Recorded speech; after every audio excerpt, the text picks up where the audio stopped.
Magandang gabi sa inyong lahat, mga minamahal na kapatid, mga kaibigan, mga kasama. At welcome po sa ating online Bible study sa gabing ito. At nawa ang biyaya at ang pag-ibig ng ating Diyos ay siyang sumaatin. At ito po ang inyong lingkod na muling makakasama, Brother Roland de la Paz. At sa ating pong pag-aaral ngayon ay isang pakahalagang pag-aaral na ito po ay naging katanungan po sa akin sa mga nakalipas na mga araw. Bago tayo magpatuloy, ay tayo po ay mananalangin. Ama naming banal na nasa mga langit, sa pangalan po ng aming Panginoong Hesus, kami lumalapit sa inyong paanan, nagpapasalamat sa isang pagkakataon na muli kami inyong inipon upang aming pag-aralan ng inyong mga salita. Nawa kami samahan ng inyong banal na espiritu at ipaunawa sa amin ang aming pag-aaralan. At patawarin kami sa aming mga pagkukulang laban sa inyo. Ito po ang aming dalangin sa banal na pangalan ng aming Panginoon Hesus. Amen. So tayo po ay mag-aaral sa gabing ito at nawa po ang bawat isa ay handa na at ganun din ay upang tayo po lahat ay makinabang sa pag-aaral na ito.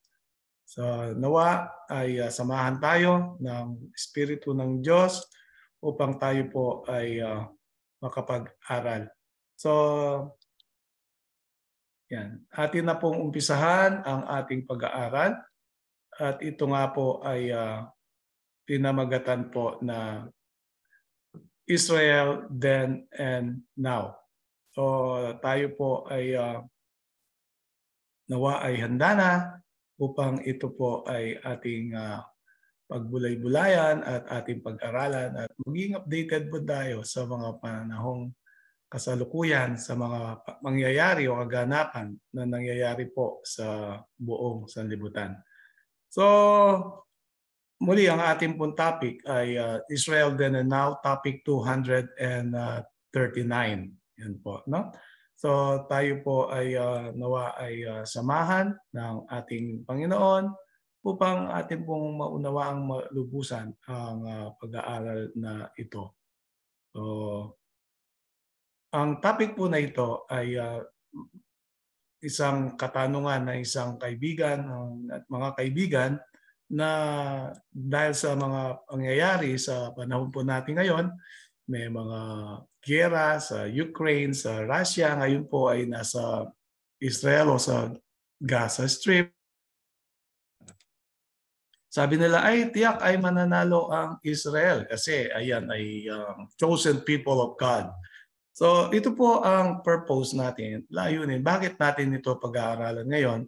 Para hindi rin po tayo parang kumakapa o parang gusto natin kumampi sa dalawang bansa po na ito. So ano nga po ba ang sinasabi ng banal na kasulatan tungkol po sa bayang Israel noon at ngayon? So atin pong umpisan ngayon sa isang talata na matatagpuan po dito sa Deuteronomy chapter 7 verse 6. For thou art an holy people unto the Lord thy God, and the Lord thy God had chosen thee to be a special people unto himself above all people that are upon the face of the earth. So ang sinasabi po ng Bible sa Lumang Tipan na hinirang o pinili ng ating Diyos bilang isang banal na bayan. Ayan po, for thou art an holy people unto the Lord thy God. Ayan po, no? Ang sabi po dito, ay pinili po siya na natatanging bayan para sa kanya sa lahat ng mga bansa sa buong mundo. Yan po ang sinabi ng Bible tungkol po sa bayang Israel. Yan po ang layunin ng ating Diyos. So tingnan po natin ang susunod na talata na makikita sa Deuteronomy chapter 14 verse 2. For thou art an holy people unto the Lord thy God. At muli ay sinabi na ikaw ay banal na bayan sa Panginoong Diyos. And the Lord had chosen thee to be a peculiar people, natatanging bayan unto himself above all the nations that are upon the earth. So mapapansin po natin, paulit-ulit na sinasabi ng Bible na ang bayang Israel na hinirang ng ating Diyos, ang layunin niya ay siya maging banal na bayan at ganun din siya inili at tinatangi sa lahat ng mga bansa dito sa mundo. So sa lahat po ng mga pangako ng ating Panginoon, palagi ay merong kondisyon. Katulad ng kay Adan at sila po'y mananatili doon po sa paraiso ng Eden kung sila po ay magiging mapagpasakop at masunurin sa ating Panginoon. Kaya nga, nang sila'y nagkasala, sila po ay pinaalis doon po sa paraiso ng Eden. Na ang ibig sabihin, sila'y mananatili doon sa paraiso ng Eden na kung saan lahat ay binigay na sa kanila at ay nakakausap nila ang ating Diyos ng harapan. Subalit kung sila'y magkasala, kailangan sila ay, kung hindi sila makasunod, sila ay kailangan ilabas po doon. So sa bayang Israel, meron ding kondisyon. Sa atin din ngayon, meron ding kondisyon. Tayo ay magmamana ng buhay na walang hanggan kung tayo po ay mananatiling tapat hanggang sa wakas, maging masunurin sa kanyang kalooban at sa kanyang kautusan. So ano po yung kondisyon na binigay ng ating Diyos sa kanyang bayan upang siya'y manatiling kayang bayan? No? Sa Exodus chapter 19 verse 5. Now therefore, if ye will obey my voice indeed and keep my covenant, then ye shall be a peculiar treasure unto me above all people, for all the earth is mine. Ano po yung kondisyon? If you will obey my voice indeed. Kung inyong pakikinggan ng aking tinig, ano pa po? Ang sabi pa po, and keep my covenant. No? Ang sabi niya, and keep my covenant. No po? Kung atin daw pong susundin o kaya po ay atin pong magpapatuloy sa pakikipagtipan sa Kanya. So tingnan po natin ang sabi, anong ibig sabihin ng covenant na ito o ang pakikipagtipan. The Deuteronomy chapter 4 verse 13, and He declared unto you His covenant, which He commanded you to perform, even 10 commandments, and He wrote them upon 2 tables of stone. So ang pakikipagtipan ng Diyos sa kanyang bayan ay sa pamamagitan ng kanyang 10 kautusan na sinulat sa 2 tapyas ng bato mismo sa daliri ng ating Panginoon at hindi po yun utos ni Moses. Na bagamat maraming nag-aangking mga Kristiyano sa panahon na ito at sila ang sinasabi na sila yung hinirang, pinili ng Diyos. Subalit mapapansin po natin ang tinatawag na 10 kautusan, ito yung ayaw naman din pag-usapan. Kasi daw tayo nasa ilalim ng biyaya, wala na tayo sa ilalim ng kautusan. Opo, tama po yun. Pero anong klaseng kautusan? Merong kautusan ni Moses, meron din kautusan ng ating Diyos. Kaya kailangan ay atin pong alalahanin kung ano yung tinitiyak ng Panginoon na tipan o kautusan. Alalahanin natin, napako na po ang kautusan ni Moses kasama ng ating Panginoon. Kaya wala na ceremonial laws na sinusunod ngayon ng modern Israel o tinatawag na spiritual Israel. Bagamat ang bansang Israel diyan sa Middle East ay sila ay tumutupad pa rin doon sa tinatawag na mga feast katulad ng Passover, ng Feast of the Unleavened Bread na marami pang iba. So, tayo po ay magpapatuloy. So, ito po isang chart ng tinatawag na hula ng prophecy ng Daniel chapter 9 tungkol po si Messiah the Prince, so ang ating Panginoong Jesucristo. Meron pong tinatawag na 70 weeks prophecy na kung titingnan po natin ang chart na ito, isa-summarize lang natin, meron naman tayo pong topic nito sa ating pong YouTube channel, pwede nyo po yung panuorin uli. Ito po ay binigay para sa bayan ng Diyos. 70 weeks, kung ang 1 day is 1 year in prophecy, sa makatwid, 70 weeks ay 490 years. Ano pong sinasabi doon po sa Daniel chapter 9, verses 22 patuloy hanggang 26, ay mapapansin po natin na meron pong binigay nga na palugit sa bayan ng Diyos na 70 weeks sa Holy City, which is Jerusalem. Kaya meron po tayong mapapansin dito na ito po ay nagtatapos o magtatapos sa 34 AD na nag-umpisa ng 457 BC. So sa makatwid, ito po ay napapaloob sa 490 years. So binigyan po ng pagkakataon ng bayang Israel. So mapapansin natin dito bakit meron pong yung isang huling linggo, merong AD 27, ito nga po yung anointing of the Holy One, ang baptism ni Jesus Christ, at sa kalagitnaan ng isang linggo ay yung ahin, walang iba kundi ang ating Panginoon, siya ay mamamatay. At pagkatapos, bakit mayroong 34 AD? Ito po yung lubusan na pagtanggi ng bayang Israel nang batuin po si Stephen, the first martyr of the New Testament.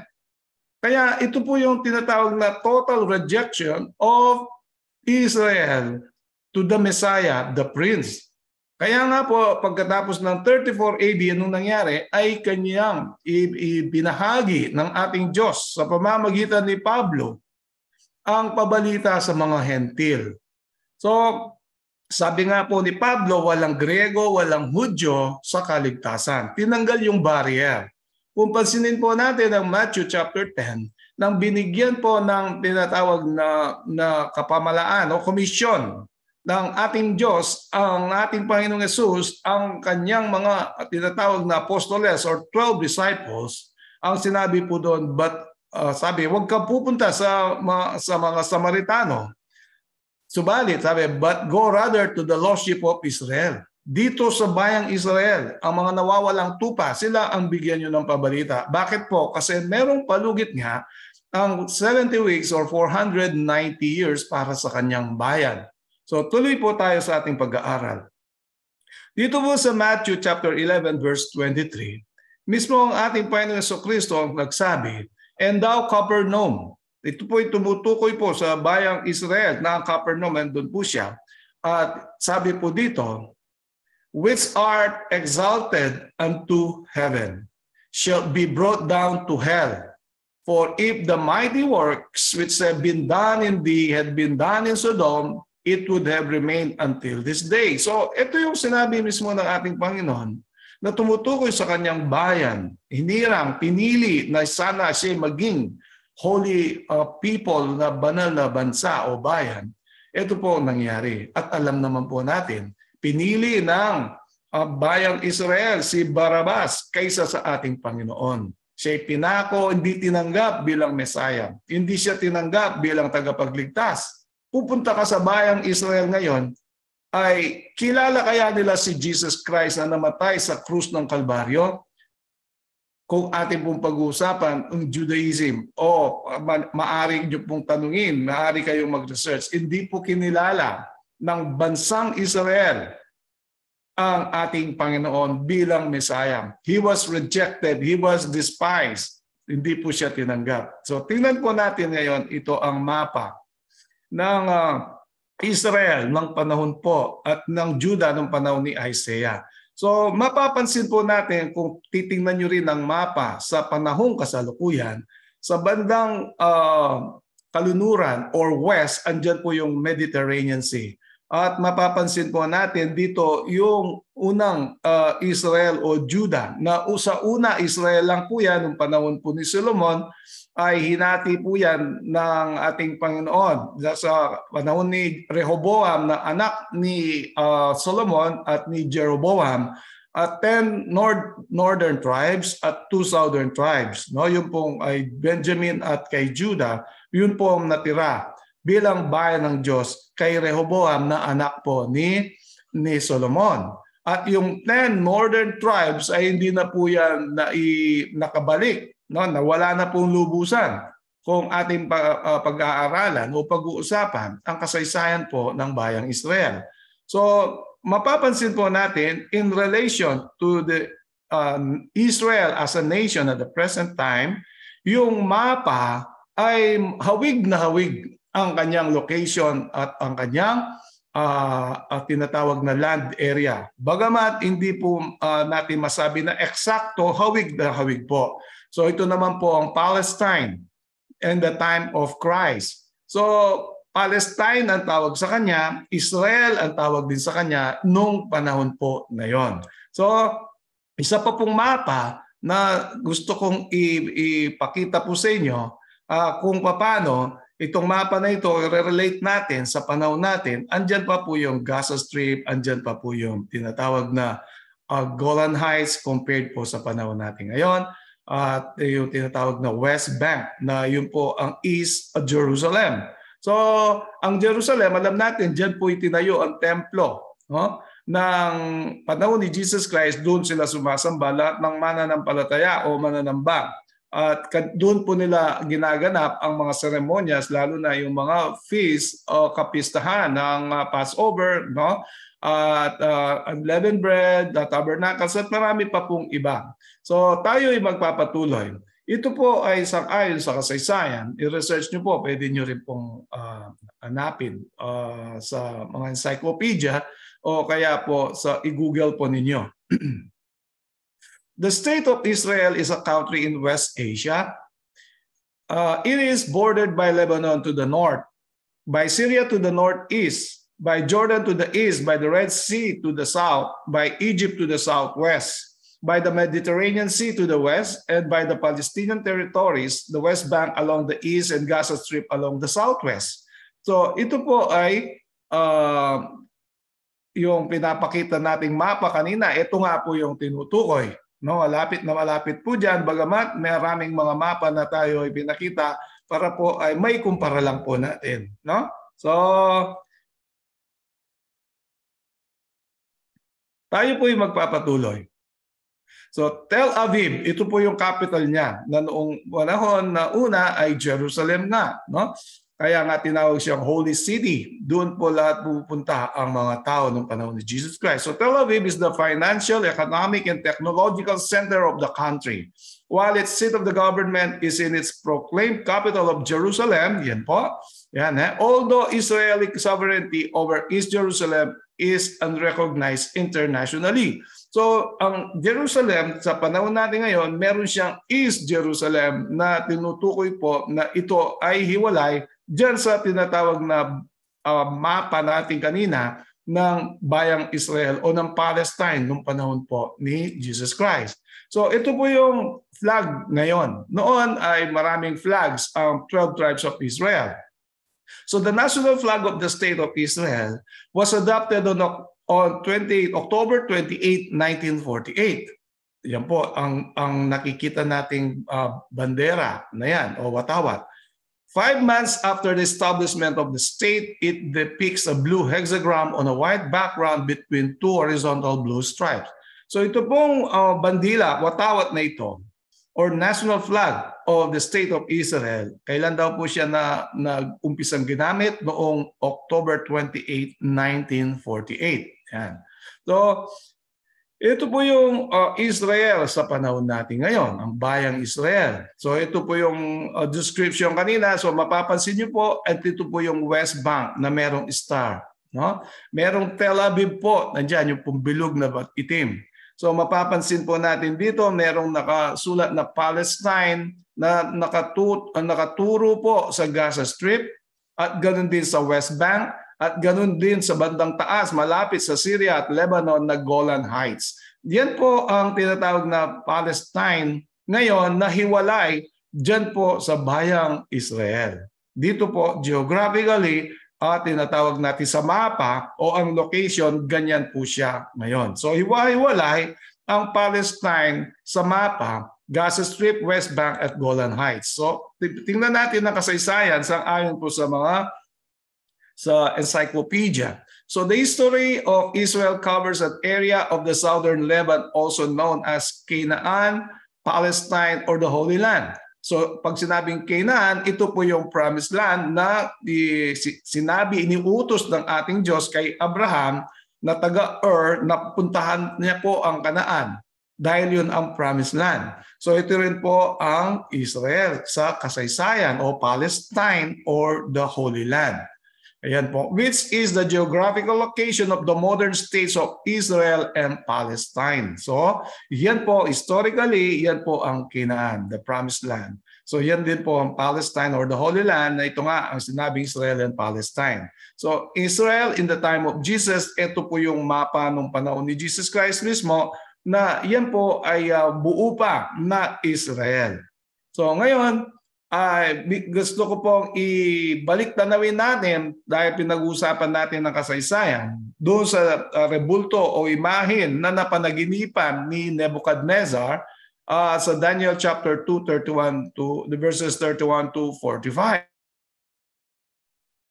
So dito makikita natin yung apat na world empire na sinisimbolo nga ng gintong ulo, ng dalawang kamay at dibdib na silver, and then yun nga po yung tinatawag na susunod na superpower na Greece hanggang dyan sa Rome, hanggang dyan po sa tinatawag na 10 mga daliri sa paa na merong halong bakal at clay. So ang ibig po nating i-emphasize dito, ito po yung mga superpowers sa buong mundo na sila rin po ay merong tinatawag na relationship sa ating lesson ngayon na at ano ang naging kalagayan ng Jerusalem o ng Israel, bayang Israel nung panahon na yon.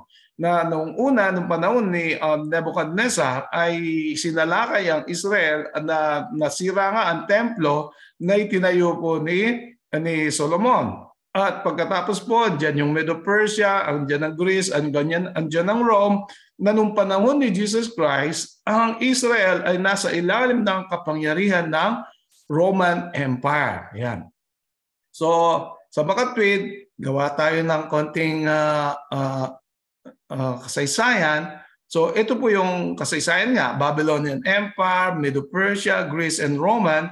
Yan po sa buong tinatawag na kasaysayan ng Israel. Yan po ang mga makapangyarihang bansa o empero na sila po ang nagkaroon ng authority. Parang sinalakay nila at kanila po control ang lahat na yan sa Israel, no? So sa bayan ng Diyos, by nation nung panahon po na yon. At alam natin ang kasaysayan ni Nehemiah, si Ezra. Kung babasahin po natin ang mga chapters na ito sa Bible o mga aklat na ito sa Bible, ay mapapansin natin yung restoration of the walls of Jerusalem during the time of Nehemiah dahil nga ito'y sinalakay ng Babylonia. At mapapansin din natin ang 3 hari na nabanggit sa Ezra chapters 1, 6, and 7. Ito nga si Cyrus, si Darius, at ganoon din si Artaxerxes, na yan po ay sa mga tinatawag na kapamahalaan o kapangyarihan ng Babylonia at Medo-Persia. So, ibig ko lang po sabihin dito ay nasa ilalim ng kapangyarihan ng mga impero na ito ang bayang Israel yung panahon na yon. So patuloy tayo sa kasaysayan. The region was conquered by many regional powers before coming under Roman rule. Ito nga po yung 3 kapangyarihan na nabinggit natin, Babylonia, Medo-Persia, and Greece, during which frequent revolts led to Jews becoming a minority in Palestine. So naging minority po ang mga Hudyo ng mga pagkatapos po ng mga pagsalakay na yon ng iba't ibang mga makapangyarihang bansa. In the medieval era, Byzantine rule gave way to Caliphal rule with the Arab conquest. Ito naman po yung susunod na kapangyarihan nung panahon na yun pagkatapos po ng Roman Empire. So the region was contested during the Crusades but returned to Muslim control and remained so until the Ottoman defeat in World War I. So meron po nabanggit na Byzantine, Arab conquest, Crusades, Muslim control na under Ottoman Empire na alam po natin ito si Ottoman na siya isang Ottoman na panahon natin ngayon dito yung Turkey.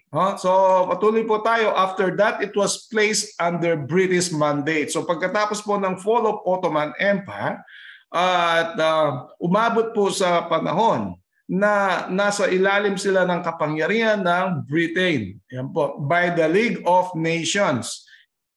In the late 1900 or 19th century, emerged Zionism, a movement advocating for the establishment of a Jewish state in Palestine. So yan po yung Zionism na tinatawag pagkatapos daw po ng late 19th century. No? So sabi po dito, upang daw po maitayo muli ang tinatawag na Jewish state doon sa Palestine para magkaroon na naman ng bansa ang Jew o ang mga Israelita. Noong unang panahon, ang pangalan nila ay Hebreo, noong panahon ni Moses. Pagkatapos ng panahon ni Jacob, siya na nagumpay, ang kanyang mga anak na 12 ay tinawag na 12 tribes of Israel. So pagkatapos po noon ay nabanggit na natin yung mga empero para mapadali po ang kasaysayan o ang kwento. Umabot nga po dito sa tinatawag na British Mandate by the League of Nations. So sa pagpapatuloy under the British, Jewish immigration to the region increased considerably. So sa panahon daw po ng paghahari ng Britain, ang mga Hudyo ay nagpunta po sila doon sa bayan na yon. Dumami daw po ng dumami, leading to tensions between Jews and the Arab majority population. So mas marami po ang mga Arabs noong panahon na yon na nasa ilalim sila ng kapangyarihan o pamumuno ng Britain. Subalit unti-unti ay nagpupunta ang mga Hudyo doon po sa lugar na yon o tinatawag nating Palestine. No? So after World War II and the Holocaust, panahon po ni Hitler, Britain turned to the United Nations, which in 1947 recommended the partition of Palestine into separate Arab and Jewish states, sparking a civil war between the two peoples. British ended the mandate on May 14, 1948, and on the same day, Jewish leaders declared Israel's independence. So ang bayang Israel o bansang Israel na ating tinitingnan mapa ngayon na pinakita rin natin at kung saan merong gera ngayon doon po sa bansa na yon at kasama ang Gaza Strip. Yan po ay naging ano po siya, independent, naging bayang Israel po siya noong 1948 pagkatapos ng maraming mga kapangyarihan na sumalakay sa kanila. Yan po ang sinasabi ng kasaysayan. So tingnan natin ng konti pa ang Palestine na noong una, Canaan, Palestine, Holy Land, synonyms po yan. Pare-parehong ibig sabihin. So scholars believe the name Palestine originally comes from the word Philistia. So babalik naman natin sa kasaysayan ni David. David and Goliath, siyempre si David siya ang tumatayo o kumakatawan sa bayang Israel, samantalang si Goliath ay ang Philistine. Na sila po yung pinatawag na bitterest enemy among all the nations noong panahon na yon. So ito po ang sinasabi ng mga ngaral sa panahon na kasalukuyan, which refers to the Philistines who occupied part of the region in the 12th century BC. So yan po ang sinasabi po ng mga scholars sa tinatawag na history o world history. Throughout history, Palestine has been ruled by numerous groups. Yun nga po yung kanina. Assyrians, Babylonians, Persians, Greeks, Romans, Arabs, Fatimids, Seljuk Turks, Crusaders, Egyptians, and Mamelukes. So ngayon po, mas tinatawag na in detail or specific po siya ngayon. Ang kanina, tinutukoy po natin kung ano yung mga kapangyarihan na nandyan sa Bible, doon po sa Daniel chapter 2, Daniel chapter 7, doon po sa mga visions ni Daniel. So ito po ang sinasabi rin po ng world history. So from about 1517 to 1917, the Ottoman Empire ruled much of the region. So ito nga po yung Turkey sa panahon natin ngayon. Bagamat noon ay mas malawak po, iba't ibang bansa ang sa ilalim ng kapangyarihan ng Ottoman, no, from Europe until Asia. When World War I ended in 1918, the British took control of Palestine. Para pong ibalik tanawin lang po natin, para lalo pong may dugtong ang kasaysayan sa panahon natin ngayon noon. The League of Nations issued the British Mandate for Palestine, a document that gave Britain administrative control over the region and included provisions for establishing a Jewish national homeland in Palestine, which went into effect in 1923. So as early as 1923, yan nga po ang gusto na mangyari ng League of Nations sa pamamagitan po ng Britain, no? Yan. So the partition of Palestine, ang paghahati-hati po ng Palestinian.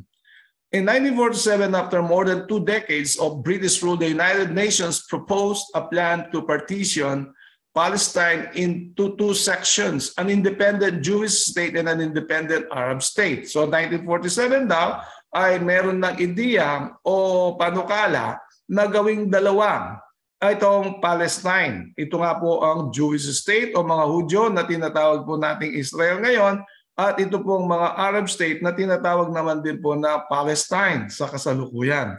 So the city of Jerusalem, which was claimed as a capital by both Jews and Palestinian Arabs, was to be an international territory with special status. Kaya po yun daw ang naging plano sa Jerusalem. Kaya mapapansin nyo dun sa mapa na pinakita, meron pong tinatawag na East Jerusalem maliban sa Jerusalem. So yun po ang nangyari sang-ayon sa kasaysayan. So ang original na plano, itong Jerusalem nga, sabi po dito, was to be an international territory with a special status. Dahil nga po siya historical, biblically, at sa kasaysayan po ng sanlibutan. So Jewish leaders accepted the plan, but many Palestinian Arabs, some of whom had been actively fighting British and Jewish interests in the region since the 1920s, vehemently opposed it. So nagustuhan po ito ng mga Jewish leaders, ng mga Hudyo. Subalit ang mga Palestinian Arabs ay hindi po. Gusto nga pong bakahin po daw sa ng kasaysayan ang British at Jewish nations. Siyan po ang nangyari mula pa noon ay meron na po palaging mainit na paglalaban ng Israel at ng Palestine o ng Philistine mula pa po ng panahon ng Old Testament. Nga nabanggit ko kanina si David and Goliath to be a common example hanggang sa panahon na 1920s hanggang sa panahon na kasalukuyan. Yan po ang nangyayari. So Arab groups argued that they represented the majority of the population in certain regions and should be granted more territory. Dahil mas marami nga po ang mga Arabo na mga nakatira doon, ay gusto nila mas malaki ang kanilang lupain.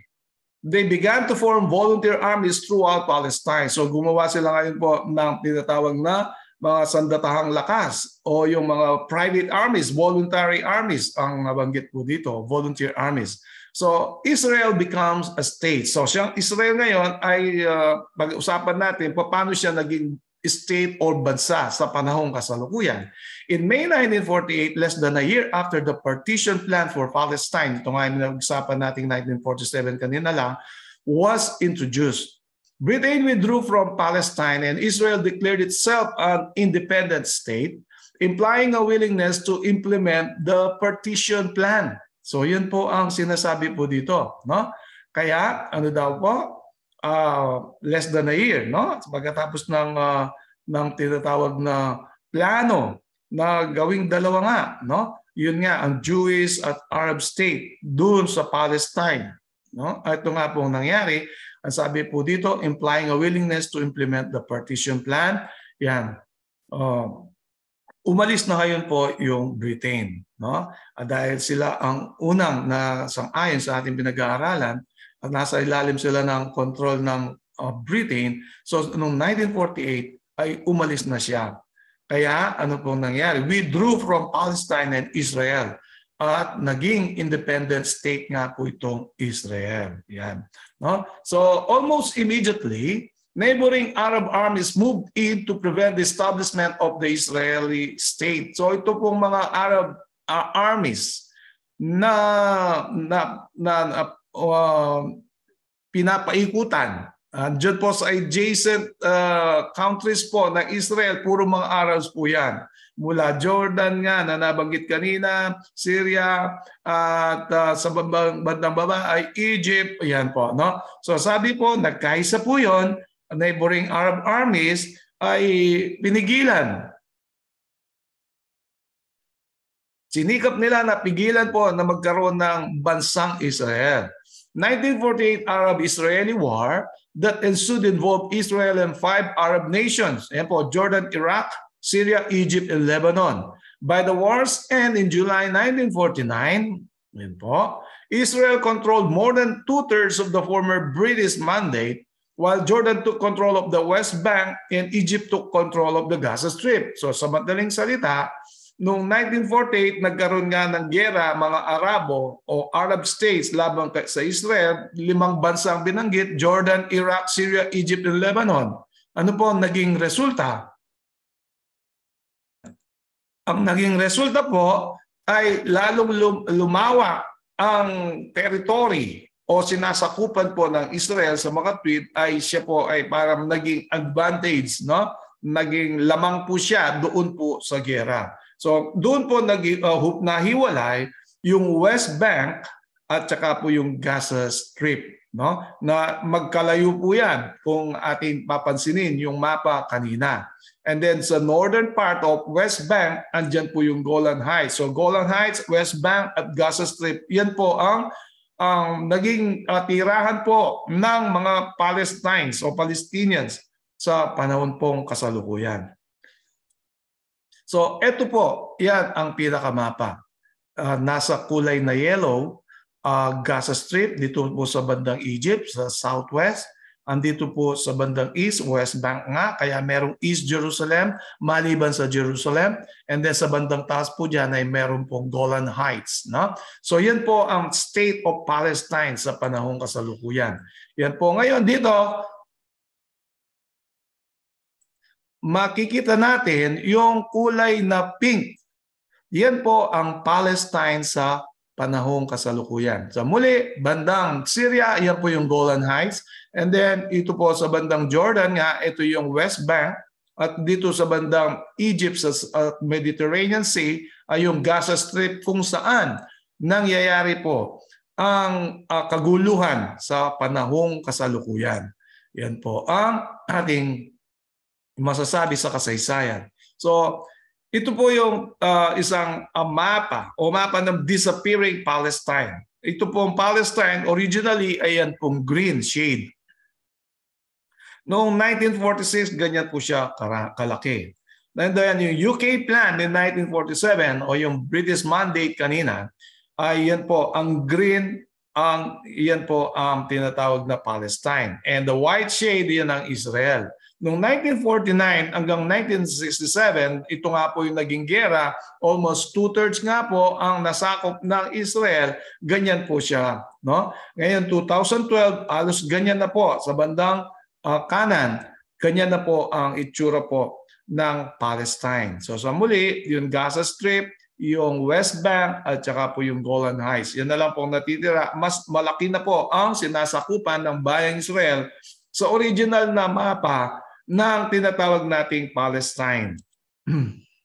Etymology, under the British Mandate, muli parang ano po ito, summary, 1920 hanggang 1948, the whole region was known as Palestine.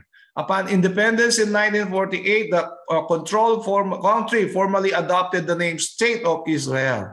After other proposed historical and religious names, including Land of Israel, ito po yung mga inisip na pinropose nilang mga pangalan. Eretz Israel, Ever from Astes Tor Eber, Zion, and Judea were considered but rejected, while the name Israel was suggested by Ben-Gurion and passed by a vote of 6-3. Ayan po ang naging kasaysayan ng pangalan ng Israel sa panahon natin. So ito po ay inangon natin kay Robert sa sulat ni Robert Levine. The names Land of Israel and Children of Israel have historically been used to refer to the biblical kingdom of Israel and the entire Jewish people respectively. Yan po, no? So the name Israel, sa Hebrew, Yisrael, Septuagint Greek, yan po, Israel din. Yan po, the El, God of Persis, yun nga po, yung El ng Israel ay tumutukoy sa Diyos. No? So ito po ay nango rin sa Hosea chapter 12 verse 4 na ito po yung kasaysayan ni Jacob sa aklat ng Genesis, yung tinatawag po na the wrestling with an angel ni Jacob. Na ito po naman ay ang ating Panginoong Hesus talaga.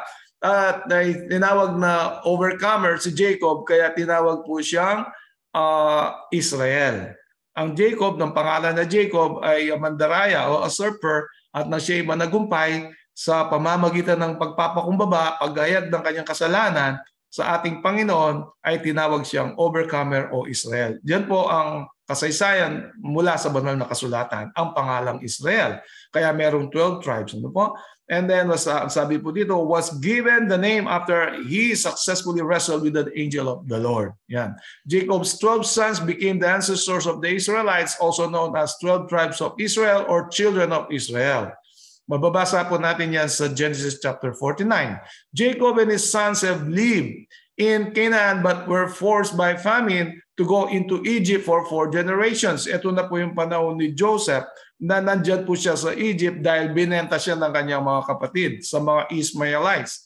Ang sabi po dito, for 4 generations lasting 430 years until Moses, a great-great-grandson of Jacob, led the Israelites back into Canaan during the Exodus. So ito naman pong Exodus, itong panahon nga ni Moses, nasa ilalim ng pagkaalipin ang bayang Israel sa Egypt, sa pangunguna ni Faraon.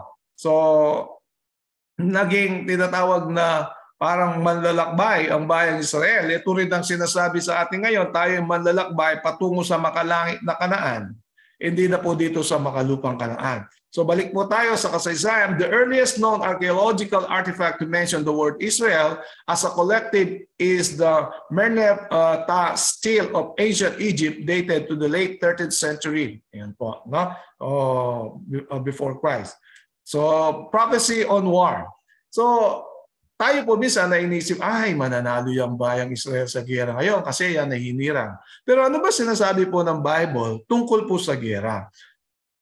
Sa Isaiah chapter 2, verse 2, sabi po, and it shall come to pass in the last days that the mountain of the Lord's house shall be established in the top of the mountains, and shall be exalted above the hills, and all nations shall flow unto it. Siya po ito'y hula na sinulat ni Isaiah tungkol sa bayan ng Diyos. Pero mapapansin niyo po, sabi po dito, that the mountain of the Lord's house. Ano po yung Lord's house? Ito nga po yung templo kung saan originally ang kanyang bayan ay siya ay holy people, at ang bansa o ang templo o Lord's house, ito po yung house of prayer.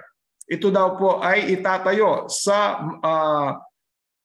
taas ng mga bundok, kaya tinatawag din po siyang Mount Zion. So ito po yung mismong bayang Israel. Ito po ay tumutukoy sa bayang Israel o tinatawag natin spiritual Israel. Hindi na po ito yung bansang Israel sa panahon natin ngayon, kundi ito yung hinirang ng Diyos doon sa Old Testament, subalit kanyang tinanggihan after 490 years noong 34 AD, at pagkatapos ang pabalita ng kaharian ng Diyos ay napaabot dyan po sa mga Gentiles, no? Nasa pangunguna ni Apostle Paul. Kaya merong Ephesus, Smyrna, Pergamo, ito po ay sa loob ng bansang Turkey sa panahon natin ngayon. Nasa ilalim po ng Ottoman Empire na pinag-usapan natin kanina. So ang tinutukoy po dito, ang bayan ng Diyos, ang spiritual or modern Israel. Hindi na po yung bansang Israel dyan sa Middle East, siya po ay itataas. Ano pa po sabi po dito sa verse 3? And many people shall go and say, come ye, and let us go up to the mountain of the Lord, to the house of God of Jacob. Ayan po, inulit po, house of God of Jacob. And he will teach us of his ways, and we will walk in his paths. So dito daw po sa bayan ng Diyos, dito ay pag-aaralan ang kanyang mga palutuntunan, ang kanyang mga salita. At sabi pa po, we will walk in his paths. Tayo po ay tatahak doon sa kanyang mga daanan. For out of Zion shall go forth the law. So mula daw po sa Sion, ayan dyan po yung kautusan. And the word of the Lord from Jerusalem. So ito po yung hula sa Old Testament sa aklat po ni Isaiah. Ano pa po? Ito po yung pinaka-interesting. Isaiah chapter 2 verse 4. And he shall judge among the nations, and shall rebuke many people, and they shall beat their swords into plowshares, and their spears into pruning hooks. Nation shall not lift up sword against nation, neither shall they learn war anymore. Kaya yung giyera sa Old Testament hanggang sa panahon ni Haring David ang sabi po sa aklat ni Isaiah, ito po ay hindi na gagawin ng bayang Israel ng Panginoon. Hindi po ito yung bansang Israel, kundi ito yung modern or spiritual Israel. Neither shall they learn war anymore. Hindi na sila makikipagyera o makikibaka. Dito sa Micah chapter 4 verses 1 and 2, ganun din po ang sinasabi. But in the last days it shall come to pass that the mountain of the house of the Lord shall be established in the top of the mountains, and it shall be exalted above the hills, and people shall flow unto it. Halos pareho po ang tinutukoy ng dalawang propeta na ito. And many nations shall come and say, come and let us go up to the mountain of the Lord and to the house of God of Jacob, and he will teach us of his ways, and we will walk in his paths, for the law shall go forth of Zion, and the word of the Lord from Jerusalem. So, hawig na hawig po ang tinutukoy ng Isaiah at ng Micah ng mga propeta na ito. So, verse 3 po ng Micah, chapter 4. And he shall judge among many people, rebuke strong nations afar off, and they shall beat their swords into plowshares and their spears into pruning hooks. Nation shall not lift up a sword against nation, neither shall they learn war anymore. Dalawang propeta ang nagsabi po nito. Kaya ang bayang Israel ng ating Panginoon ay hindi po siya sasali sa gera. So tingnan po natin sa New Testament mismo ang ating Panginoon ay siya nagsabi sa John chapter 18 verse 36. Jesus answered, "My kingdom is not of this world." No? Nang siya po ay tanungin, kasi gusto nilang gawing hari, King of Israel, tinawag siyang King of the Jews, ito pong ating Panginoong Jesucristo. Subalit hindi maintindihan maging ng kanyang mga apostoles. Bakit kailangan siyang mamatay? Kaya doon po sila na nagkaroon ng bitter disappointment. Sila ay nagkalat, sila ay nakbuhan nila ang ating Panginoon, pinagkanulo ni Judas, itinanggi po, dininay ni Peter ng 3 beses. Kaya sabi po dito, if my kingdom were of this world, my servants would have been fighting, that I might not be delivered unto the Jews, over to the Jews, but my kingdom is not from the world. So sa mga bid, ang sinasabi ng kaharian ng ating Panginoon ay hindi yung kaharian ng bayang Israel na merong pakikibaka na literal na patayan. Kung hindi, sabi niya, ay ang kanyang mga lingkod ay sila sasali sa giyera at hindi siya ibibigay sa mga Hudyo. Tingnan po natin, that I might not be delivered over to the Jews. Sino po ang pumatay sa kanya? Itong musmong mga Hudyo na sinabi mas gusto nila itong si Barabbas. Ito nga po ang nangyari. Binigyan pa ng konting palugit, 3.5 years hanggang sa panahon pa po ni Stephen o ni Esteban. So, ang bayang Israel o ang bansang Israel, noong panahon ni Jesus Christ, siya po ay nireject ng bayang Israel. Kaya mapapansin natin that I might not be delivered over to the Jews, na kanyang hinirang doon sa Old Testament, na binigyan ng 490 years. Bagamat ng panahon po ng pagkawasak ng Jerusalem noong 70 year AD, no? Ay meron pong nakaligtas sa gera na yon. Lahat po ng nag-aral ng hula na binigay mula sa banal na kasulatan, sila po ay naging ligtas. Pero sa muli, giniba po ni General Titus ang Jerusalem noon. So sa makatwid, noon pa man ay nabura na o kaya ay naalis na ang kapamalaan o ang bansang Israel. So, hindi po ito ang kaharian ng Panginoon kung saan ay pwedeng magpatayan. Hindi katulad ng panahon ng Old Testament, pinahintulutan po yan ng Diyos dahil nung panahon na yon ay theocratic form of government. Na ibig sabihin, ang Diyos mismo nangunguna, sasabihin niya kay Moses ang symbolical head po ng Israel hanggang sa kanyang bayan. Kaya nga si Joshua, si Gideon, sila ay nakibaka. Si David, siya ay nakibaka din, pumatay. Pero, sabi nga sa Isaiah, sinabi rin sa Micah, at sinabi rin ng ating Panginoon dito sa John 18:36, hindi yan ang kaharian ng Panginoon. Hindi pakikibakang sandatahang armas. Kung hindi, yung pakikibakang espiritual ang mabuti at masama. So, mismo ang ating Panginoon sa Matthew 5 verses 44 to 45, sabi, love your enemies.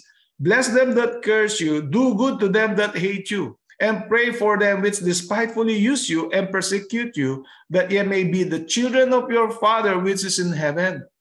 Kaya hindi po kalooban ng Diyos na magpapatayan ng mga tao sa panahon po na mismo ng ating Panginoon hanggang sa panahong kasalukuyan. Kaya, ang sabi sa Romans chapter 12 verses 19, 20, and 21, Dearly beloved, avenge not yourselves, but rather give place unto wrath. For it is written, Vengeance is mine, I will repay, said the Lord. Ang pagganti ay sa Diyos, hindi daw po sa atin.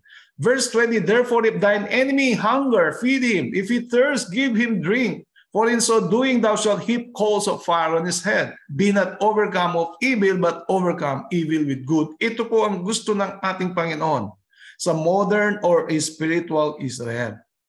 No? Therefore, sabi po dito sa verse 20, kapag nagugutom ang iyong kaaway, pakainin mo. Kapag siya'y nauuhaw, painumin mo. Ayan, sabi po, no? At huwag mong gagantihan ng masama ang kapwa, kundi gantihan mo ng mabuti ang masama. Kaya kapag andyan po may patayan, wala po ang presensya ng Diyos.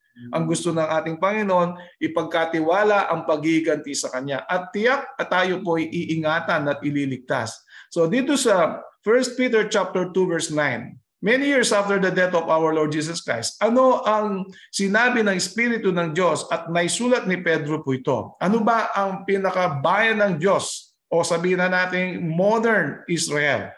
But you are a chosen people, a royal priesthood, a holy nation, a people belonging to God, that you may declare the praises of Him who called you out of darkness into His wonderful light. Kung kanina sa Deuteronomy chapter 7, Deuteronomy chapter 14, you are a chosen people, a peculiar nation. Dito po sa New Testament na sinabi ni Pedro, ang bayang Israel na gustong iligtas ng ating Panginoon ay ito po yung mga mananampalataya, ito po yung mga tinatawag na mga saserdote, a royal priesthood. Dahil kapag tayo naligtas na, tayo po ay magmi-minister sa ating Panginoon. A holy nation. Pag sinabing holy nation, wala pong tinatawag na patayan po dyan. Ano? So, a people belonging to God. Yan po. No? Kaya atin daw ihayag ang mga papuri sa Kanya na siya ang tumawag sa atin mula sa kadiliman patungo po sa liwanag. Sa kadiliman na tumutukoy sa kasalanan. So, dyan po nagtatapos ang ating pag-aaral ngayon, mga minamahal na kapatid, mga kaibigan at mga kasama. Alalahanin po natin, hindi tayo dapat sumali dyan sa sa giyera. Hindi tayo pwedeng kumampi-kampi dyan, ay mananalo ang Israel kasi yan hinirang ng Diyos. Hindi na po yan ang hinirang ng Diyos. Ang hinirang ng Diyos ay yung pong royal priesthood na mula sa kadiliman o sa kasalanan, sila'y hinango patungo po doon sa liwanag na sumusunod sa kanyang kalooban, sa kanyang kautusan. Isa sa mga kautusan, huwag kang papatay. Kaya iyan po ang nais ko pong ipaabot sa inyo. Nawa ang pag-aaral na ito ay magbigay po sa atin ng karagdagang kaalaman at nawa rin ang Espiritu ng Diyos ay siya sumatin. Atin po tatapusin sa isang panalangin. Ama naming banal na nasa mga langit, sa pangalan ng aming Panginoon Hesus, kami nagpapasalamat sa isa pang episode na pag-aaral namin dito sa aming online Bible study. Nawa o Diyos kami samahan palagi sa aming pag-aaral, ipaliwanag sa amin ang mga bagay na ito upang aming maunawaan ang inyong kalooban. Tulungan niyo po kami na kami makapanagumpay upang kami ay maging kabahagi po ng espiritual na Israel na inyong itatayo sa bundok ng Sion na sumisimbolo po sa inyong nag-iisang tunay na bayan. At nawa o Diyos ay makita sa amin ang katwiran ni Kristo upang kami magbigay din ng liwanag dito sa mundo na puno po ng kadiliman na dulot po ng kasalanan. Pagpalain niyo po ang programa na ito, pagpalain niyo po ang may karamdaman, pagpalain niyo rin po lahat ng mga makakapanood po ito sa mga darating na panahon. At nawa o Diyos, ang inyong kalooban siyang maganap at hindi po sa amin. Linisin kami sa dugo ng aming Panginoon. Patawad po sa aming mga pagkukulang laban sa inyo. Alang-alang po lahat sa banal na pangalan ng aming Panginoon Hesus. Amen. So dito po nagwawakas ang ating pag-aaral sa gabing ito hanggang sa susunod nating pag-aaral. Pagpalain po tayo ng ating Puong May Kapal. At ito po yung lingkod, Brother Roland de la Paz, ang nagsasabing stay safe and God bless always hanggang sa susunod po nating pag-aaral.